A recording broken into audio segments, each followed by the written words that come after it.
So we start by reading the verse number 15 and probably verse number 16. These two verses of the second chapter of the fifth canto of Srimad-Bhagavatam. Rupam tapodhana tapascharatam tapognam hyetat tukena tapasa bhavato palabdham chartum tapor hasimaya sahamitramāhyam kim va prasidati savai bhava bhavano me. Word by word translation by His Divine Grace Srila Prabhupada. Rupam, beauty, tapah, dhana, O best of the sages performing austerities, tapaha, charatam, of persons engaged in executing austerities and penances, tapah gnam, which dismantles the austerities. He certainly, etat this, too, indeed, kena, by what, tapasa, austerity, bhavata, by you, upalabdham, achieved, chartum, to execute, tapaha, austerity, arhasi, you ought. Maya saha, with me, mitra, my dear friend, mahyam, unto me, kimva, or, maybe, prasidati, is pleased, saha, he, vai, certainly, bhava bhavanah, the creator of this universe, me, with me. Еще раз открою следующий стих. Translation. O best among those performing austerities, where did you get this wonderful beauty that dismantles the austerity performed by others? Where have you learned this art? What austerity have you undergone to achieve this beauty, my dear friend? I desire that you join me to perform austerity and penance, for it may be that the Creator of the universe, Lord Brahma, being pleased with me, has sent you to become my wife. Agnidra appreciated the wonderful beauty of Purvachiti. Indeed, he was surprised to see such exceptional beauty, which must have been the result of past austerities and penances. He therefore asked the girl whether she had achieved such beauty just to break the penances and austerities of others. He thought that Lord Brahma, the creator of the universe, might have been pleased with him and might therefore have sent her to become his wife. He requested Purvachiti to become his wife so that together they could perform austerities and penances of family life. In other words, a suitable wife helps her husband perform penances and austerities in household life if both of them are on the same elevated platform of spiritual understanding. Without spiritual understanding, husband and wife cannot be equally situated. Lord Brahma, the creator of the universe, is interested in good progeny. Therefore, unless he is pleased, one cannot get a suitable wife. In fact, Lord Brahma is worshipped in marriage ceremonies. In India, even today, wedding invitations are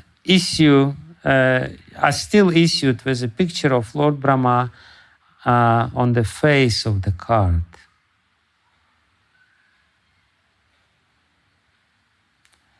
So the next verse is...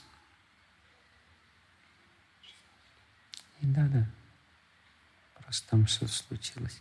Натвам тяджани дайтам двиджадева датам ясмин манодрик апино навияти лагнам Mamcharu Sringaya Arhasi Netum Anuvratam Te Chitam Yatach Pratisarantu Shivach Sachivyach. Lord Brahma, who is worshipped by the Brahmanas, has very mercifully given you to me, and that is why I have met you. I do not want to give up your company, for my mind and eyes are fixed upon you and cannot be drawn away. O woman with beautiful raised breasts, I am your follower.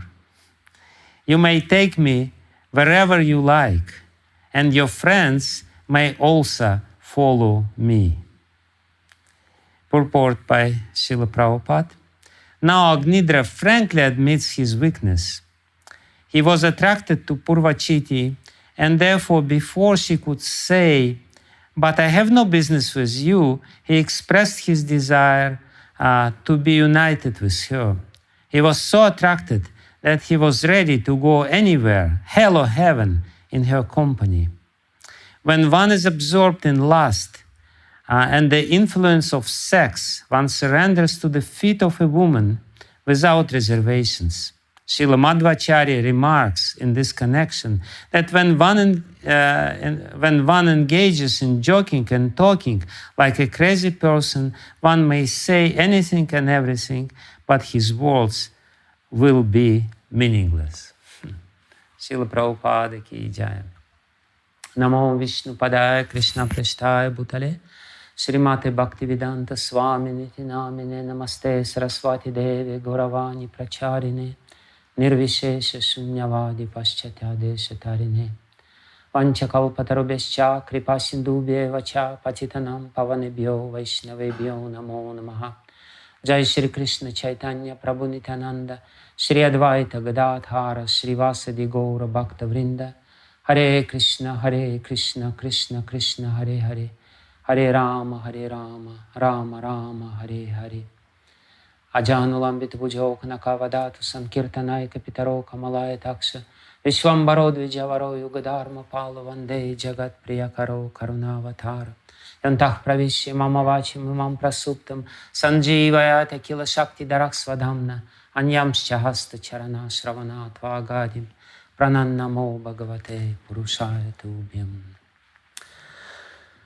So we're reading Srimad-Bhagavatam Mahapurana, and we are in the beginning of the 5th canto of Srimad-Bhagavatam, and this beautiful chapter which describes the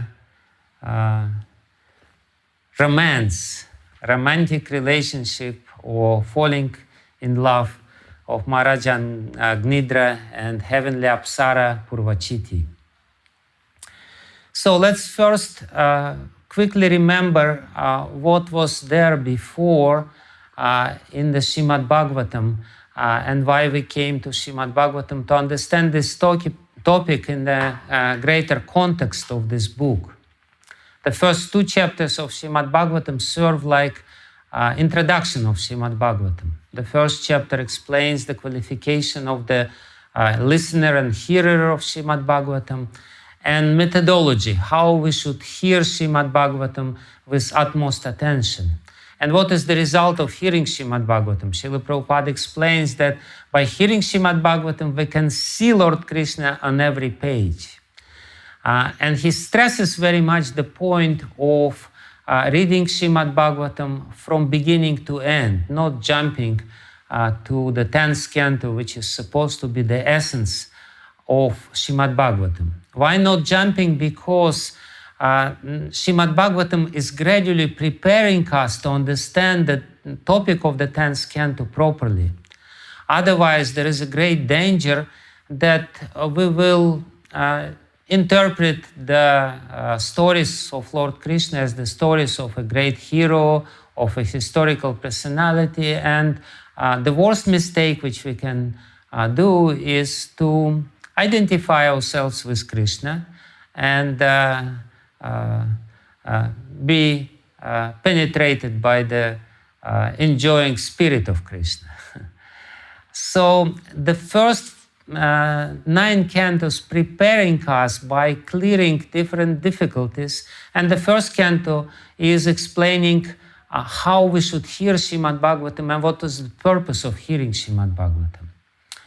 Usually we engage our ears and our senses to enjoy ourselves.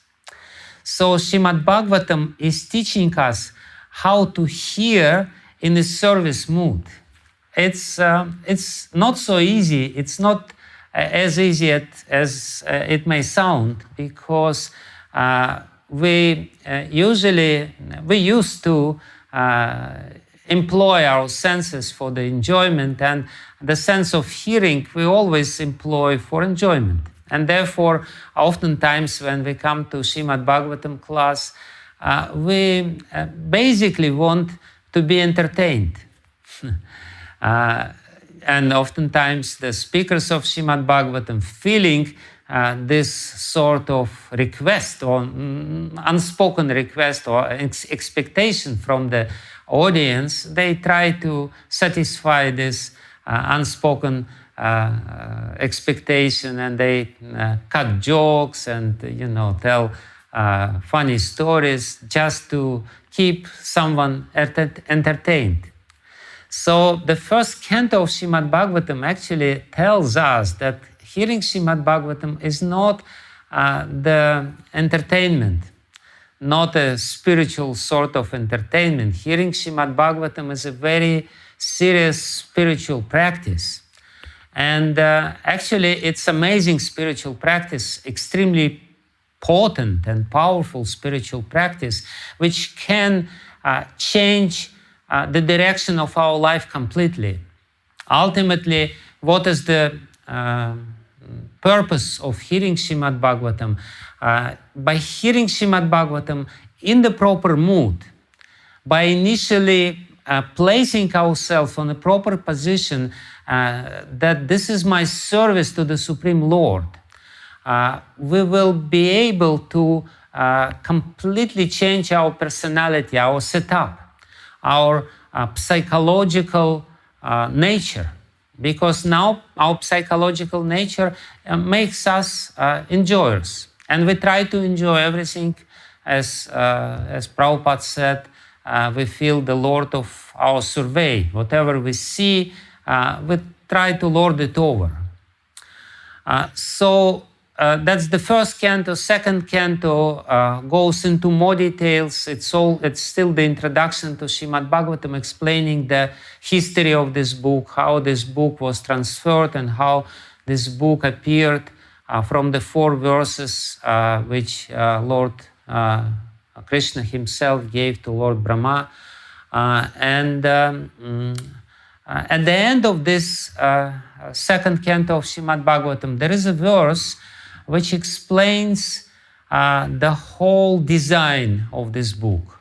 Atra Sarga visarga stanam poshanam utaya manvantare shanu katha niroda mukti rashraya. So the 10 topics of Srimad-Bhagavatam I explained there, starting with Sarga, and most of the acharyas who analyze Srimad-Bhagavatam, they say that starting from the 3rd canto onwards, these topics are sequentially described, even though all the topics of Srimad-Bhagavatam are described in all the cantos. Srila Jiva Goswami stresses this point that all 10 topics are in every canto, with some stress on some topic. But also we can see quite clearly that in certain cantos, certain topics are predominant. They are more prominent than other topics. So then 3rd canto is describing Sarga, the primary creation.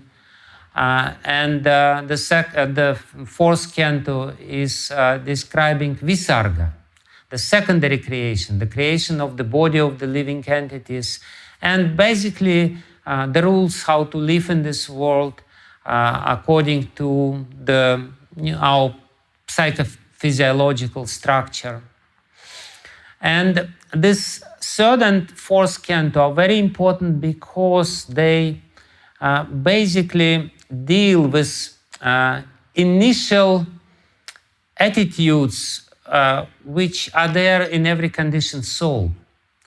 When a conditioned soul looks around the material nature, the enjoying spirit naturally arises in him, in his heart. We are looking in the material nature, at the material nature, and because the material nature is prakriti, is feminine by nature, then and we are being little tiny replicas of the Supreme Lord, want to enjoy. This enjoying spirit is being aroused within our heart when we see this material nature. And we usually forget whose nature it is, that there is God behind this nature. So Sarga, elementary creation, explains that this nature is coming from the Lord. The topic of the third canto of Srimad-Bhagavatam is to drive home a very important point. This energy is not my energy, and therefore I'm not entitled to enjoy this energy, even though it seems to be so natural. People, they look at the energy of the Lord, and this is the only thought which comes to their mind. Yes, this is for my enjoyment. And even those people who believe in God, they say, yes, God created this world for what? For me to enjoy, as if God, didn't have anything better to do, But really, that's the natural tendency, and people are trying to improve their enjoyment by the means of investigating material nature. So the scientists, what they do, why people are worshipping scientists, why scientists in the modern society are basically the priests. People believe every word which scientists said, and if you want to speak authoritatively, even during the lectures of Srimad-Bhagavatam, you have to quote scientists. I've seen it many times when devotees, they refer to this scientific book or that scientific book, this scientific fact or that scientific fact, which is maybe not so bad. But the point which I'm trying to make is that people believe the science because science basically replaced the religion. Why science replaced the religion?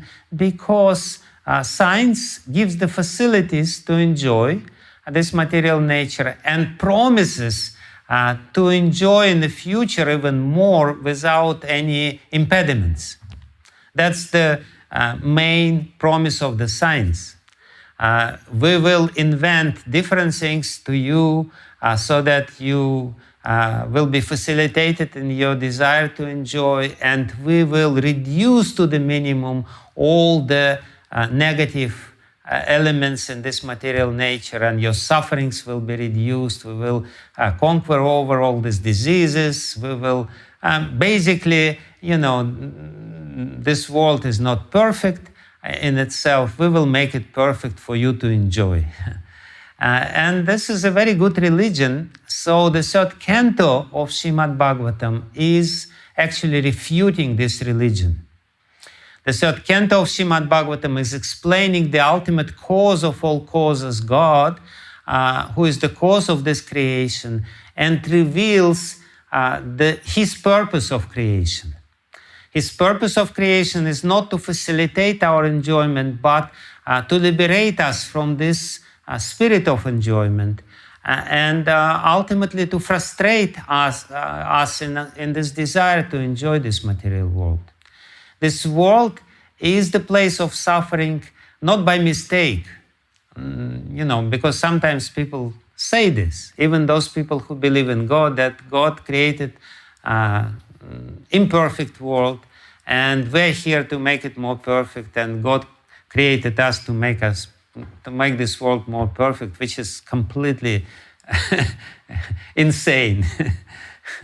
So definitely that's the perfect world according to the perfect desire of perfect God, who knows what he is doing, and he purposefully created this world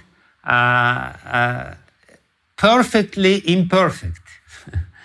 So within the imperfections of this world, there is a perfect design or perfect desire of the Lord to frustrate us, to make us more sober and help us to understand what is the meaning of life.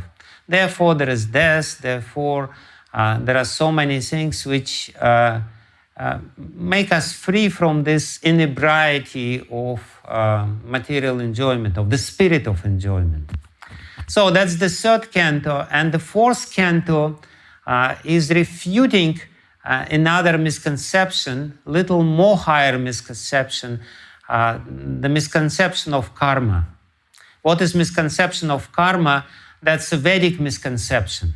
The fourth canto of Srimad-Bhagavatam is explaining that even if you follow perfectly Vedic rituals, which again promise you enjoyment in this world, you still will not enjoy. You know, science will not make you happy, but the Vedic science will not make you happy either. So that's a very sober message of the fourth canto. You know, the very initial clash or conflict of the fourth canto is the clash between Lord Shiva and Daksha. And Daksha is the representative of this Vedic way of life. And he wants to enjoy. But he wants to enjoy in the most subtle way. He doesn't want to exploit the material nature in a gross way, but he's using sacrifices, yagyas, for the same basically purpose, to enjoy life. And Daksha represents the spirit of renunciation. And ultimately in this clash, Shiva represents the spirit of renunciation. And in this clash between Shiva and Daksha, in this conflict, Shiva is victorious. And the whole fourth canto is driving home this point, important point, that even Vedic way of life, which we habitually call karma or karma kanda rituals or karma kanda rituals, all the sciences which are behind Vedas, like astrology, Jyotish, or Kalpa, the ritual, and other Vedangas, which actually give you some more subtle enjoyment in this world, ultimately will not make you happy. So I'm telling this so that we can clearly understand what the fifth canto is all about, and why this unusual chapter of talking Maharaja Agnidra with Purvachiti is there. So the third topic, Atra Sarga visarga stanam. Stanam is the topic of the fifth canto, and stanam basically means the structure of this universe. And therefore, in the fifth canto, we can see the structure of the universe. Different planetary systems are there, described by Srila Sukadeva Goswami. And there are prayers of different inhabitants to the Supreme Lord of different dvipas. And ultimately, you know, Sukadeva Goswami wants to tell us that in every dvipa, on every level of the universe, of this structure of the universe, people are ultimately worshipping the Supreme Lord. Therefore, Srila Sukadeva Goswami, glossing these 10 topics of Srimad-Bhagavatam, about the third topic, he says, Vaikuntha Vijaya, Stanam Vaikuntha Vijaya. It basically means Stanam Vaikuntha Vijaya. There could be different interpretations of this, but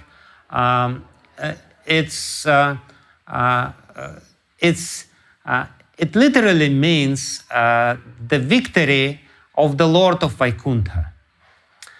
That Stanam is the arrangement which we see in this world. Stanam basically means that everything has its borders. and everything has its nature. So the very important message of the fifth canto is that you should follow externally your nature, because this is the nature which is established by God. Stanam Vaikunta Vijaya, the Lord of Vaikunta, the Lord of the spiritual world, the world where there is no impediments, the world of complete freedom. He established borders and limitations within this material world, and we have to respect these borders and limitations. We have to act accordingly within this world and interact with this world according to the arrangements of the Supreme Lord. And internally, we have to develop our attachment to the Supreme Lord. There is a very important verse in this fifth canto of Srimad-Bhagavatam where Shukadeva Goswami is explaining the laws, comparing the laws of material nature with the ring, which pierces the nose of a bull. To rule the bull, his owner, he pierces his nose, and the nose is the most sensitive part of the bull's body, very painful.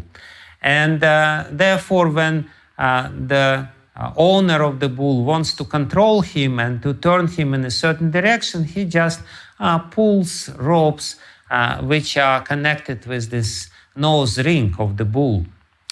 So, and Srila Shukadeva Goswami, he gives this comparison, and he says that every one of us is like this bull. And the laws of material nature is like these ropes. And the Supreme Lord, who is the Lord of Vaikuntha, who established this world accordingly, he wants us basically to follow the proper rules of conduct, and as soon as we transgress the rules and the laws of material nature, we will feel pain as much as the bull who feels pain when his owner directs him in this direction or that direction. And immediately when we feel pain, when we feel suffering, we try to understand what's wrong, and we try to be more obedient or more respectful to the laws of God. That's what is happening. And therefore, all these movements are there, like, esoteric movement, New Age movement, all these people, they're trying to understand what are the subtle laws of God and respect this arrangement without clearly understanding who is God and why He arranged this. But they know, if we follow this, we will suffer less. So the fifth canto is explaining that there is certain nature, and we have to follow this nature. We have to respect this, but that's not the purpose. The purpose of respecting these laws is not to enjoy again, but respecting these laws, the purpose of it is to develop the internal freedom, which will give you some space or some facilities to develop spiritually. So that's the general message of the fifth canto of Srimad-Bhagavatam, and I should not speak more about this, although it's an interesting topic. I'm now trying to understand more methodically the message of each canto of Srimad-Bhagavatam. So here we have Maharaja Agnidra, and the natural question is, why this story is there in Srimad-Bhagavatam? Why this story is there? This story is there to depict our own frailties, our own weaknesses, as Srila Prabhupada explains in the commentary to the second verse, to the 16th verse which we read. Now Agnidra frankly admits his weaknesses. he was attracted to Purvachiti, and therefore, before he could say, she could say, but I have no business with you, he expressed his desire to be united with her. We see this typical exchange between man and woman, male and female, and the typical attraction which is there, the very powerful force. And the example of Maharaja Agnidra is to show how powerful this force is. We're all actually slaves of this primordial desire which manifests in every one of us as lust. This is a very powerful force, and we should actually respect this force. Therefore, the marriage institute is there, and therefore so much precaution is there in Vedic culture and basically in any culture to somehow or other control this lust. Of course, we're not talking about Western culture because it can hardly be called culture. It would be an overstatement to call the modern Western culture as a culture. It's basically a very chaotic sort of arrangement of people to manifest their lowest propensities. But in any civilized society, this force is very much respected, and this force is respected in the sense that there are very strict rules how to be engaged in this relationship, how to enter into this relationship, which is the the natural propensity of every conditioned living being, but at the same time not to be entangled in this relationship. So Maharaja Agnidra, of course, is a Vedic king, and he's very cultured, and he knows what he's talking about. Therefore, first of all, in the first verse, in the 15th verse which we read, he says very interesting things. He says, Rupam tapodhana tapascharatam. He says that your beauty is the result of the wealth of your tapasya, of your austerity.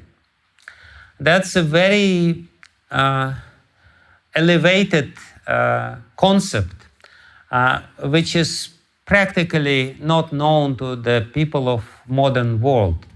That whatever you want to achieve in this world, and definitely beauty is one of the very desired opulences which people of this world would like to achieve, would like to have. Beauty is something which is very much valued. But how to achieve beauty? Beauty is the result of tapasya. We can see even in this life, if people live very, promiscuous life, very sensual life without any tapasya, they become very quickly completely ugly. They try by all the artificial means to maintain their so-called beauty, but all the sinful activities ultimately make someone very ugly. No doubt about it. And we can see how people who may not be physically very attractive from their karma, from their birth, but by performing austerities, they become attractive. There is certain hidden beauty in these people who are restricted in their life. We can see sometimes, we can see devotees, and Srila Prabhupada actually was very proud of his followers. He said they're like people from Vaikuntha. They're effulgent.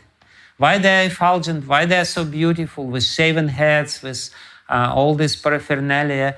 Because they perform some austerities. And of course, Srila Prabhupada was also a brilliant example of this. He was extremely attractive. Why he was so attractive? Why this attraction was there?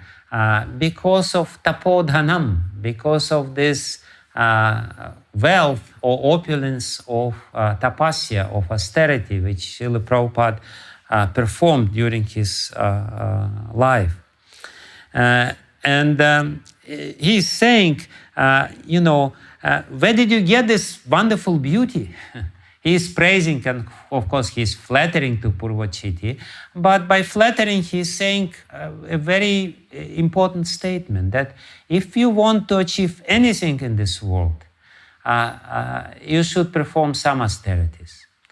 Whatever you want to achieve, austerities is the key, and therefore the people of ancient India, unfortunately this spirit or this pride is almost non-existent in India, but they would say that our country is tapobhumi. This is the bhumi of austerities, the earth, the land of austerities, whereas the rest of the world is bhoga bhumi. The rest of the world is for enjoyment. Indian land, soil, is for performing austerities, because tapasya is the science behind any achievement of the human being. And even in the modern world, if you want to achieve something, you will have to perform some austerities. Of course, even if you are democratically elected president, still you have to perform some austerities, although sometimes mistakes happen during this process, but still you have to do something. But then he says very interesting things, that this rupa which Purvachiti obtained is actually tapognam. The purpose of this beauty of Purvachiti is to destroy austerity of other people. So that's a very amazing statement, which is also very deep in nature. People, they develop some sort of attraction for what? For what people want to be attracted. They actually want to seduce other human beings by their attraction. So that's the way how material life goes on. We female and male, they try to be as attractive as possible. For male people, persons, it may not necessarily be physical attraction, although physical attraction is always welcome, but it may be wealth or fame or whatever. And people are trying hard, but ultimately what is the purpose of it? Just to attract the opposite sex and to destroy or to break their austerities. People are engaged in this game, in this material world. They don't like when some other people are engaged in austerities. It's the spiritual history of the world is full of these stories when somebody is trying to perform austerities and trying to be spiritually elevated, and there is always somebody who wants to tapognam, to destroy or to distract him from this way of life. And we know in the life of Srila Haridas Thakur how a prostitute came to him and was trying to seduce him. So that's going on. That's the game of life which is going on. He says, where did you learn this art of destroying somebody's austerities? Basically what he says, expressing it in a very plain and straightforward modern language, I'm already ready to get rid of my austerities, to give up my austerities. You may consider yourself successful in seducing me. And basically, he wants to seduce her by saying that you're seducing me. That's going on. That's again the game. The male wants to seduce female, female wants to seduce male, and then when they become successful, they blame each other. But ultimately, he wants to be seduced. And he hints to this Purvachiti that I'm ready. And Srila Prabhupada explains his internal intentions in the purport that he is basically saying to her that I'm ready to be engaged with her, I'm ready to be united with her. Of course, he's saying it not in a gross way. He's covering his intentions by all this flowery language and everything. But nevertheless, his desire is very clear. So what I want to speak now a little bit in this connection is that why it is not beneficial, why this impediment. And Srimad-Bhagavatam is actually explaining, in the example of this story, is explaining to us why it is detrimental for our spiritual development. Because it's a difficult topic, because we are emotionally very much invested. We invest our emotions into this desire to enjoy the happy family life, sexual relationship. And we all have this concept. Every conditioned living entity has this concept that this is the way to become happy in this material world, just to have happy sexual life. So why Srila Prabhupada was so consistently against it? And of course, Srila Prabhupada didn't invent it. He was just very faithfully following the teachings of Srimad-Bhagavatam, Shukadev Goswami. What's so bad about it? So let's go a little before, actually this topic is very beautifully described in Brahma Samhita. In Brahma Samhita, in this 5th chapter of Brahma Samhita, which we still have, there is a description of the creation of this world, and it is explained that the original desire of Lord Hari, and this world is the manifestation of his original desire, of his kama, which is completely pure. This desire of Lord Hari to create this world, and it's called kama there, and kama is not necessarily something bad. When we speak about the desire of the Lord, it's completely pure and completely transcendental. His desire is to actually liberate the conditioned souls. So his desire takes form of Lord Shambhu, because the Lord, he is always served by his transcendental energy, which is called Rama. This is the name of Lakshmi Devi. She is called Rama because she is bringing spiritual enjoyment to the Supreme Lord, and he is always engaged with his Rama Devi. He never is in contact with the material energy. But because the creation has to take place, then Lord's desire takes shape and turns into Lord Shambhu, Shiva, who is the master of Ahankar, of false ego.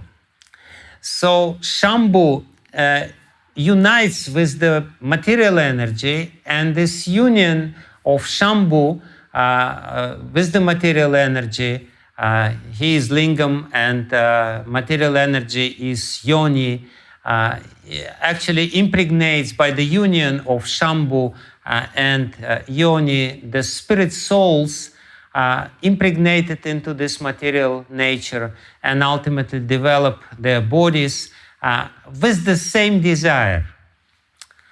And this is a very crucial moment. Srila Bhaktivinoda Thakur, by commenting Brahma Samhita, explains that this Shambhu, who is Shambhu? Shambhu is the Supreme Lord himself.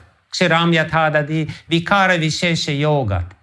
That Shambhu is Vikara Vishesha Yogat. He is a very special manifestation of the Supreme Lord. He is non-different from Lord Govinda, and at the same time he is different from Lord Govinda. He is Vikar. He is the transformation of the Supreme Lord. So Srila Bhaktivinoda Thakur says, what is this Vikara Vishesha Yoga? Kshiram Yathadadi, like the milk is turned into yogurt. We all know the process, how the milk is transformed into yogurt. You should put some little yogurt into the hot milk, and this little yogurt ultimately transforms the whole yogurt into the whole pot of milk into the pot of yogurt. So this is exactly what is happening.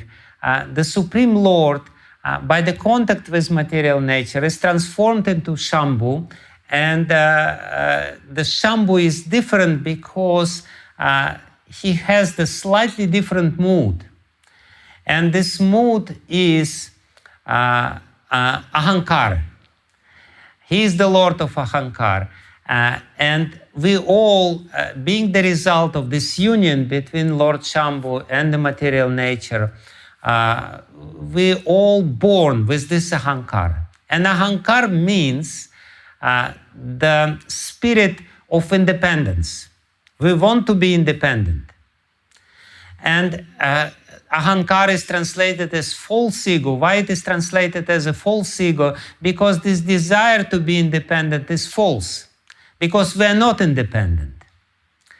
But how do we manifest or express this desire to be independent from the Lord?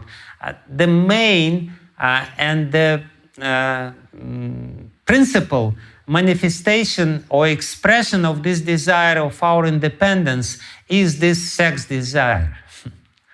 So that's a very important point which we have to very clearly understand, that our desire to enjoy sex life is so dangerous for our spiritual development because it ultimately very deeply rooted desire to express our independence on the Lord.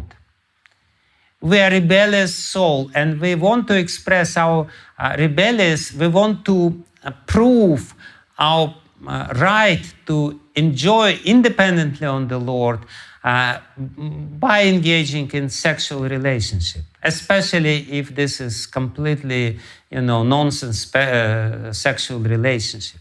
If it is regulated, and if it is for the purpose of procreation, for the purpose of the real purpose, for the purpose of perpetuating this material world with the original idea behind this material world to liberate every living entity, then this desire becomes sacred.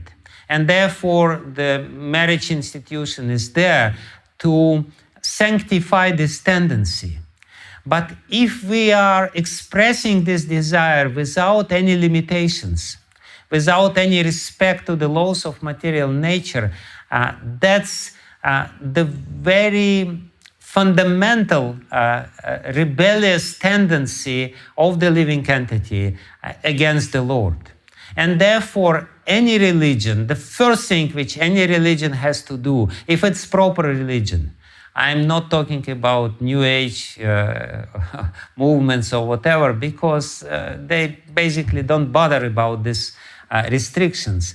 But any bona fide religions has restrictions how to sanctify this very powerful energy. Because if this energy is unbridled, if it's not really limited or controlled by the living entities, if it's not really channeled through the proper channel of the sanctified marriage relationship, then it totally destroys or covers over, not destroys because it cannot be destroyed, but our tendency to serve. We as spirit souls have these two tendencies: tendency to enjoy independently on the Lord and the tendency to serve the Lord. We want to be enjoyers, and at the same time we want to be servants, we want to be followers. And sometimes to become enjoyers, we want to become followers. In this material world, like Maharaja Agnidra, he says, I'm your follower. I'm ready to follow you to heaven or hell. In the second verse, he says, I'm your faithful follower, dear Purvachiti. I will go anywhere behind you if you give me this facility to enjoy. But again, the point which I'm trying to make is that this fundamental desire of sex life is a very powerful force because it has this metaphysical roots, metaphysical nature. It's not, and it's from this primordial event when Lord Shambhu was uniting with Lord Shambhu, who is the manifestation of this prithak bhava, of this separateness from the Lord, desire to be separated from the Lord. So from that point onwards, we all have the same tendency, but for him it's natural when we express the same desire, especially if we are not really trying to control it within the sacred marriage or institution like this, it becomes not only sinful, it becomes offensive, ultimately.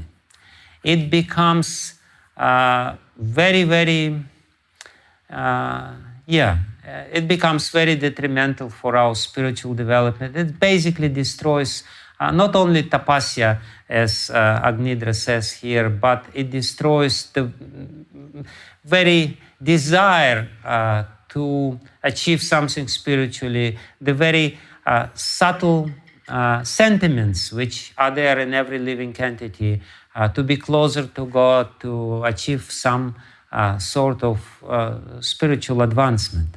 So that's little expression of or little explanation of why this is so detrimental and why in any religion this problem has to be solved one way or another.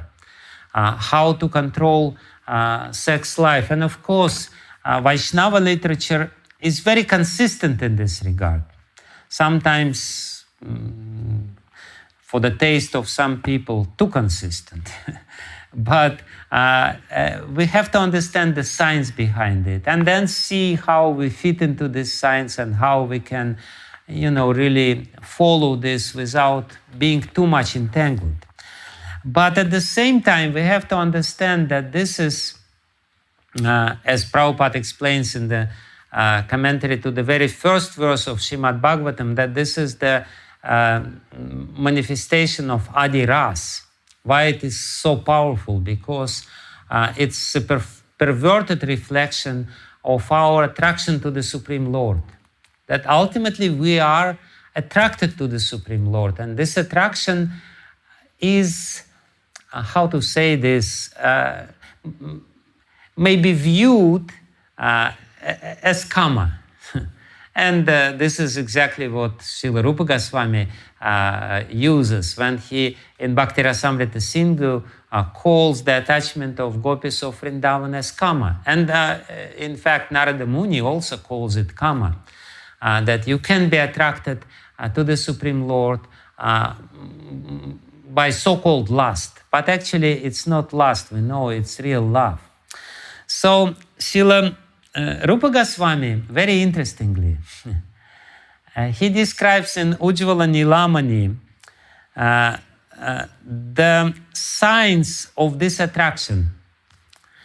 And of course, when Srila Rupa Goswami explains in Ujjvala Nilamani the signs of this attraction between male and female, he definitely means or implies that this is the attraction between the Supreme Male, Krishna, and those souls who want to develop the strongest sort of attraction towards him. But actually we can see that, and he gives the signs of this attraction.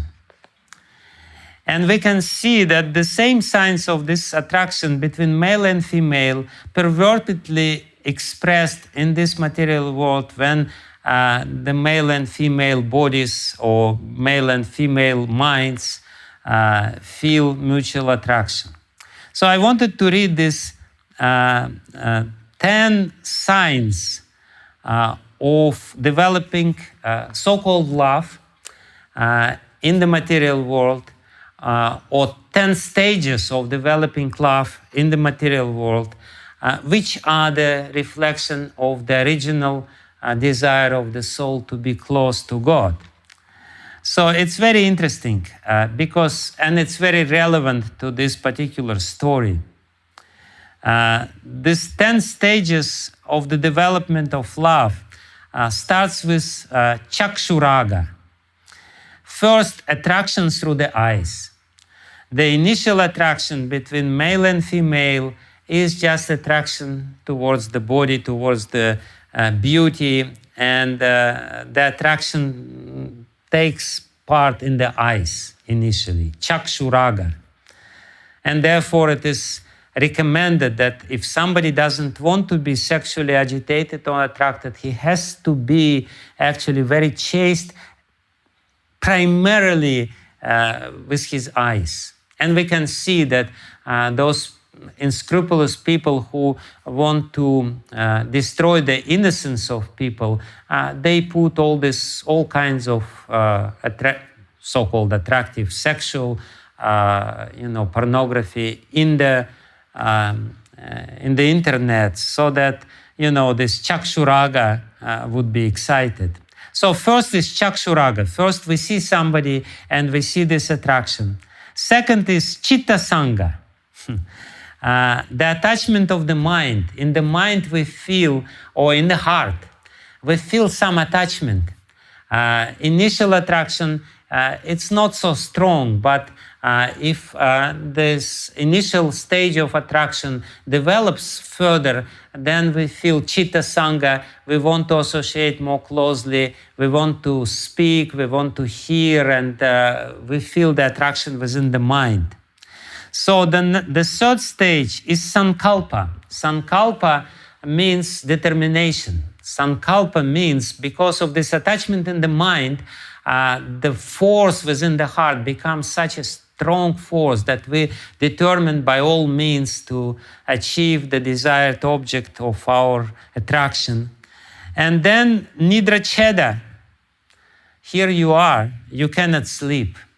You lose your sleep because of such strong desire. And actually, if we analyze it very critically, we will be able to see, the scientists, I'm quoting the scientists to sound more authoritative. So, we can actually very clearly understand what's going on a hormonal level in each stage of this attraction. There are specific physiological processes which are excited in our body through this attraction. So nidra cheda, because too much stress hormones already exuded by our brain due to this determination. By all means, I have to achieve this. One cannot sleep because one is always agitated. Too much adrenaline and all kinds of stress hormones are there already in the body. So you lose sleep. This is the fourth stage, nidra cheda. And then tanuta. Tanu means thin. Tanuta means you become emaciated because you lose sleep, you lose appetite, you cannot, think about anything else because you are so, so attracted to somebody. You cannot really take away your mind from this. And then vishaya nivriti, you lose interest to other things. Everything else which was attractive to you before, like going to the nature or some other innocent, more innocent ways of expressing this desire to enjoy, they become pale and not really exciting. And then trapanasha, shamelessness. You lose your shame. I've seen how it works, Sometimes people, they become so crazy, by this sexual obsession. They become totally shameless. And then unmada, madness. And then murcha. Murcha means you lose your consciousness. You basically, you faint. And then ultimately mriti, death. So that's 10 stages of developing this attraction. And this is how it works. This is how dangerous it is. And this is why, even on the physical level, we should be very, very chaste. And we should not try to enter into these useless games by wasting our energy. And not energy only, but spoiling our heart, spoiling our intentions, spoiling our mind, and spoiling our chances to achieve the Supreme Lord, or spoiling our chances to be engaged in spiritual practice. So I'm really sorry I already went too long, but I thought I should give you this little sannyasi talk. I'm sorry for this. So, Hare Krishna Maharaj. Thank you very much. Thank you. No Maharaj, thank you so much for very wonderful class, Maharaj. Very valuable points, very instructional. Thank you so much, Maharaj. If anybody have any questions or realizations, please go ahead.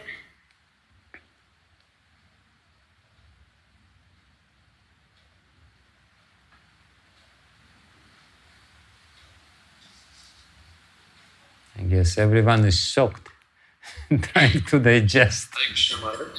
Dhanvat Pranam Maharaj. Yes, Hare Krishna. So when you mentioned about Shambhu uniting with the material nature, you meant material nature as Parvati, am I right? Yes. In that understanding? Yes. Prakriti as Parvati, yes. Okay. Yes. Yeah. Thank you, Maharaj. Hare Krishna Maharaj, Dhanvat Pranams. Maharaj, I just had this question about the 10 themes of Srimad-Bhagavatam. So, doesn't the first chapter, the first canto, second canto talk about Sarga, visarga and go on like that? Or you were mentioning it starts from the third canto, so I was not clear, Maharaj. So Prabhupada calls the cantos, starting from the first canto, Sarga, Visarga, and he calls it, of course, by English names. And definitely Prabhupada, is right. We can also, try to analyze Srimad-Bhagavatam from this perspective. But those acharyas who comment on Srimad-Bhagavatam, they usually say that first two cantos of Srimad-Bhagavatam as the lotus feet of the Lord, they're like preliminary, and the main topic, starting with Sarga, starts with the third canto, and quite clear argument in this regard is that this very verse is at the end of the second chapter, or second canto. If this design, topic-wise, would start before, then we would expect probably that this verse explaining the 10 topics of Srimad-Bhagavatam would appear before. So it's very logical in this sense. But Prabhupada has his way of explaining this, and it's actually interesting because in the beginning, being neophytes, we may be baffled by these apparent contradictions. But when we grow a little more, then all these apparent contradictions will become an impetus, uddipan for us to think more deeply about different topics of Srimad-Bhagavatam. It's not contradiction, it's just different views of the same topic, and by looking at the same topic from different points of view, we will be able to see the whole subject matter in more details. But and there are many other indications that for example, today I was giving a class on the 10th canto of Srimad-Bhagavatam, and the 10th canto of Srimad-Bhagavatam starts with the questions of Maharaja Parikshit, where he clearly says that now you explain to me this Manvantara topic, which is Saddharma. Now please explain to me Ishanukatha or Vamsacharitani. So, but again, we should definitely try to reconcile these apparent contradictions, and by in the process of reconciliation, we will actually be rewarded by more deeper understanding of what's going on. Thank you so much, Maharaj. And also, the short summaries you gave of each canto really set the flow, and it was so nice to hear from you the short summaries leading up to this, and I'm very grateful to you, Maharaj, for that. Please give us your association more often. Thank you so much. Yeah, if you want to hear a little more about this, I'm giving this series of talks on these topics, so canto by canto. So it's there. It's a topical analysis of Srimad-Bhagavatam. It's in my YouTube channel in English. Hare Krishna Maharaj, Dandavat Pranam Maharaj, thank you for your association. It was really very enlightening. So Maharaj, you said that, like, we all experience this desire to enjoy in this material world, and at the same time this material world is created, you mentioned, to frustrate us from this desire. So Maharaj, we also, while practicing and doing our japa, we don't have that higher taste yet.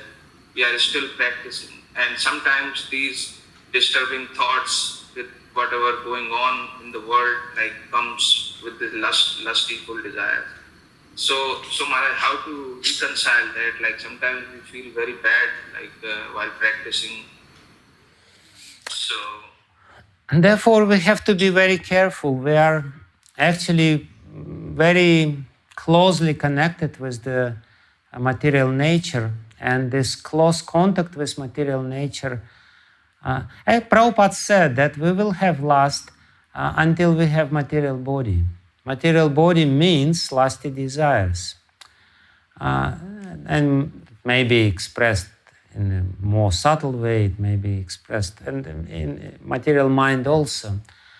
It's just we have to be very careful, and we have to really understand our dangerous position because of too much close contact with this material energy.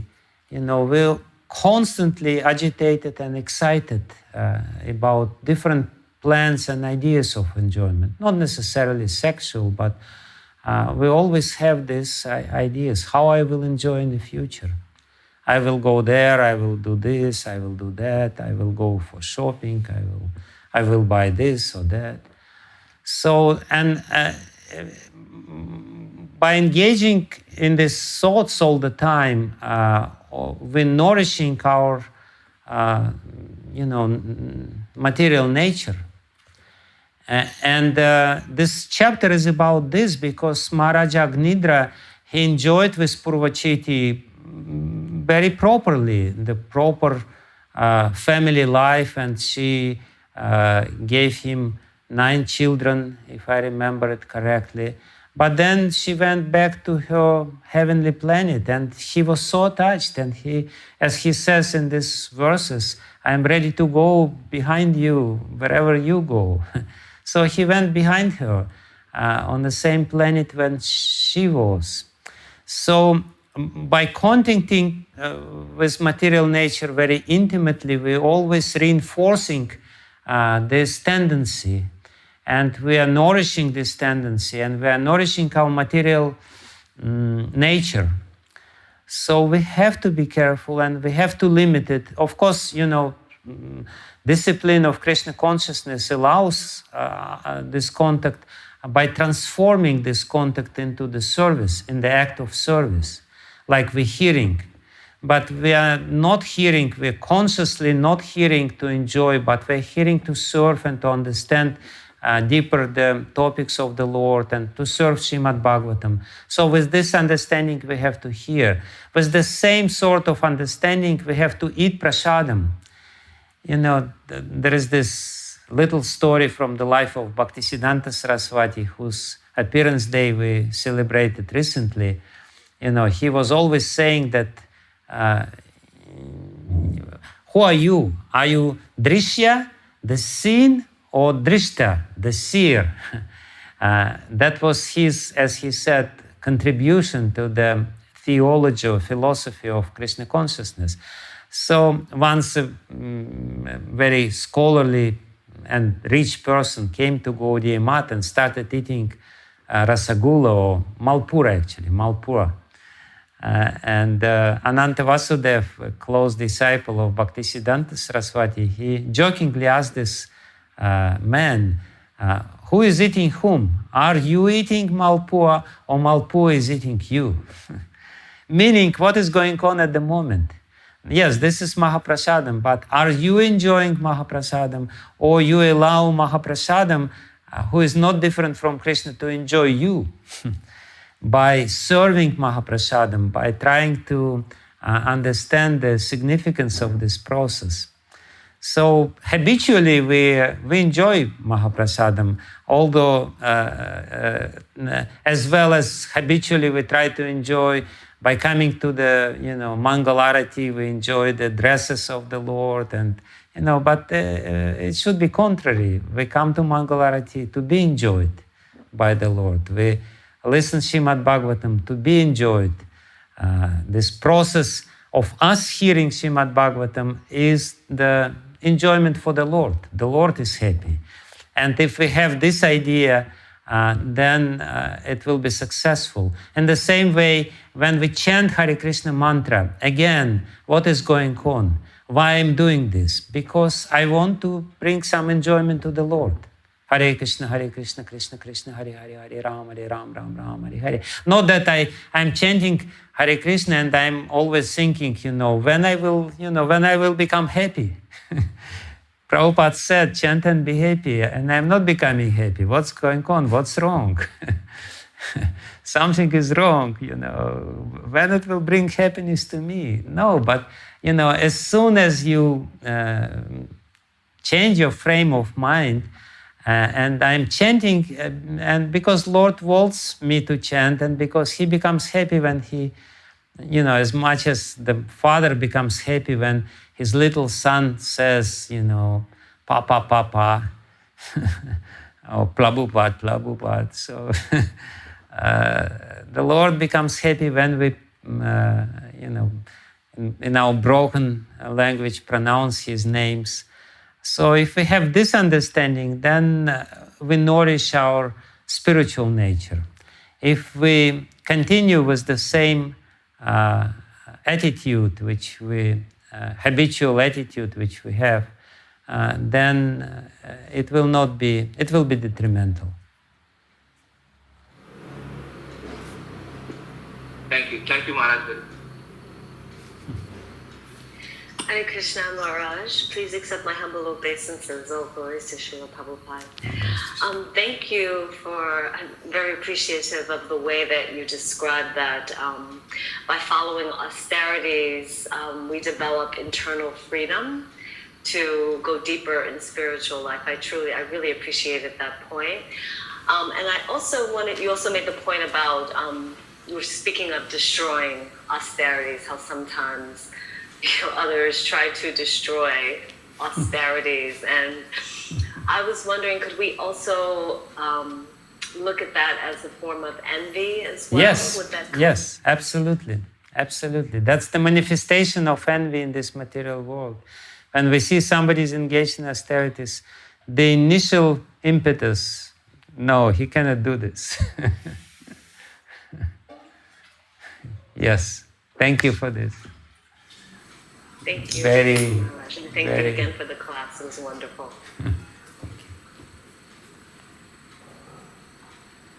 Hare Krishna Maharaj, Ananta Koti Dandavat Pranam, Srila Prabhupada, Srila Gurudev ki jai, Shri Radha Gopinath ki jai.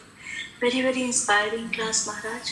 My question is, Maharaj, after chanting 28 years morning japa, the mind after 1 hour is like sometimes feel sleepy, sometimes feel, I have to do this, not the sense, but that is the no question from Maharaj, but I have to do this, like that thoughts is coming, we have to get up, again we have to start walking, and then again we have to give 5 to 6 slaps to our mind, and then again it came in a lotus feet of Shri Radha Gopinath. So Maharaj, we try our best, but why it's happened that mind is going here and there, not in a sense gratification, but daily routine. Oh, today I have to do this, I have to do this, I have to read Srimad-Bhagavatam, hearing this class, that class. So why that thoughts is coming in the morning time only? Hari Hari Gauranga, Ananta Koti Dandavat Pranam Maharaj. That's the nature of the mind. The mind always wants to do something else. The mind hates to be present in present. He always wants to do something in the future, and that's basically the influence of Rajagun, because the whole environment in this Kali Yuga is very Rajasic. We have so much Rajasic energy, and even before people to cultivate or to be engaged in meditation, deeply in meditation, they would go somewhere in very sattvic places, like mountains, limiting their contacts with the senses. We are engaged in a very powerful process which does not require such strict limitations. Nevertheless, because our senses always in contact with the sense objects, and because the sense object by the senses are creation of Rajagun, the sense objects are creation of Tamagun, according to the 3rd canto of Srimad-Bhagavatam. And the mind is the creation of Sattvagun. So when the senses, which are the product of Rajagun, are in contact with the sense object, which is the product of Tamagun, they influence the mind, and the mind becomes polluted. And the mind, due to this, habitual contact of the senses with the sense objects, always agitated by this Rajagun. So therefore, even the great devotees of the Lord, great acharyas, they sometimes would go somewhere in the cave, underneath the earth. They would, in Vrindavan, I've seen these caves or these holes which they would dig, and they would sit there so that nothing would distract them. So, of course, it may sound like little extreme, but we have to try to limit our sensual contacts as much as possible. And of course, all these memories of our previous day and future days, they're always there. So it will be struggle. Don't worry, 27 years is not much. I'm doing this 40 years already. It's okay. But gradually, you still develop the taste and, you try to, but it will go on. It will go on. The mind will be distracted because that's the nature of the mind. But by the mercy of Krishna or the mercy of great devotees of the Lord, you may get sometimes stronger attraction to the chanting of the holy name. Like sometimes it happens with us during the kirtan. It's easier to experience during kirtan because in kirtan all our senses are engaged and our mind is not so active. Therefore, Lord Chaitanya says it is kirtan which is the most powerful and most important spiritual practice for this age. But still, nevertheless, we have to chant japa and we have to somehow or other to calm down the mind and bring him back again and again and again. No matter how many times we will have to do it, we will have to do it. Don't be frustrated. Hare Krishna Maharaj, Anant Koti Dandvat Pranam. Thank you for such a nice advice, Maharaj. I just trained my mind that in front of me, Shri Radha Gopinath is there, Radhanath Maharaj, H.S. Radhanath Maharaj, Jai Pataka Maharaj, H.S. Niranjan Maharaj, Chindradhara Maharaj is sitting, all the senior Brahmachari are sitting. Yeah. And then I start again japa. Sometimes think that I'm in Sridham Vrindavan Dham with Maharaj Gurudeva and doing parikrama of Sridham Vrindavan Dham. Sometimes like nearby sitting Shamakunda, Radhakunda, Shamakunda, Shri Radhakunda. Then again mind is coming lotus feet of Shri Radha Gopinath by the mercy of Srila Prabhupada Silgudev. Thank you Maharaj, Anant Koti Dandvat Pranam, Jai Jai Nityananda, Jai Jai Gauranga. Yeah, sometimes I heard this advice that you can chant your first round by sitting by the lotus feet of your Guru Maharaj, your first few rounds. And then you can do it like this. It works. Thank you. The main thing that we should not be in this material world at this moment. So we try to drag our mind to the lotus feet of the Lord as much as possible. Or at least to the topics of Srimad-Bhagavatam or to the holy place as you explained.